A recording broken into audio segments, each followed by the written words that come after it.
नमस्कार दोस्तों। नीलकंठ भगवान शिव एक बार देवराज इंद्र अपने ऐरावत हाथी पर बैठकर कहीं जा रहे थे। रास्ते में उन्हें दुर्वासा ऋषि मिले। दुर्वासा ऋषि भी भगवान शिव के दर्शन के लिए जा रहे थे और उनके हाथ में पारिजात का एक पुष्प था। दोनों आपस में मिले। देवराज इंद्र ने दुर्वासा ऋषि को प्रणाम किया। तब आशीर्वाद स्वरूप दुर्वासा ऋषि ने इंद्र को पारिजात का पुष्प दे दिया। देवराज बहुत घमंडी थे। उन्हें नहीं पता था कि पारिजात के पुष्प की क्या विशेषता है। उन्होंने उस पुष्प को हाथी के मस्तिष्क पर रख दिया।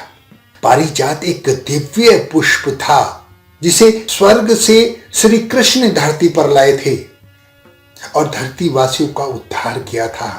उस दिव्य पुष्प का स्पर्श करते ही ऐरावत हाथी दिव्य समान हो गया और इंद्रदेव को छोड़कर जंगल की ओर चल निकला। पारिजात का अपमान होते देख दुर्वासा ऋषि को बहुत गुस्सा आया। उन्होंने गुस्से में इंद्र को श्राप दे दिया कि अब लक्ष्मी इंद्रलोक से चली जाएगी। श्राप के कारण उसी वक्त माता लक्ष्मी उसी वक्त स्वर्ग से चली गई। स्वर्ग से लक्ष्मी का वास खत्म हो गया और देवताओं का धन वैभव जो भी कुछ था सब नष्ट हो गया। उसी वक्त असुरों ने इंद्रलोक पर आक्रमण कर दिया और इंद्रलोक को अपने कब्जे में ले लिया। इस बात को देखकर सारे देवतागण हैरान हो गए। वो दौड़े दौड़े ब्रह्मा जी के पास पहुंचे।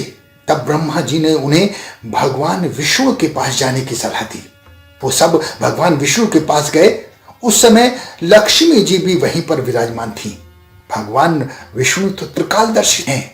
उन्हें पता चल गया कि देवता लोग उनके पास क्यों आए हैं, लेकिन वो देवताओं के मुंह से सुनना चाहते थे। उन्होंने देवताओं की सारी बात सुनी और तब एक प्रस्ताव दिया कि तुम लोग असुरों से संधि कर लो और समुद्र के तल पर बहुत सारे हीरे जवाहर रत्न मोती और यहां तक कि अमृत भी है, जिसे पाकर तुम अमर हो सकते हो, दोबारा से धनवान बन सकते हो। उस धन से तुम्हें वैभव की प्राप्ति हो जाएगी। देवता मान गए और जब ये बात असुर राज बाली को पता चली तो वो भी संधि के लिए राजी हो गए। खैर समुद्र मंथन आरंभ हुआ और वासुदेव नाग की रस्सी बनाकर दोनों पक्षों की मेहनत से मंथन का कार्य आरंभ हुआ। तभी मंथन से विष बाहर आया। विष में इतनी तपिश थी कि आसपास की सारी चीजें जलने लगी। सारी दिशाएं भयभीत हो गईं। सारे देवता और असुर वहां से भाग खड़े हुए।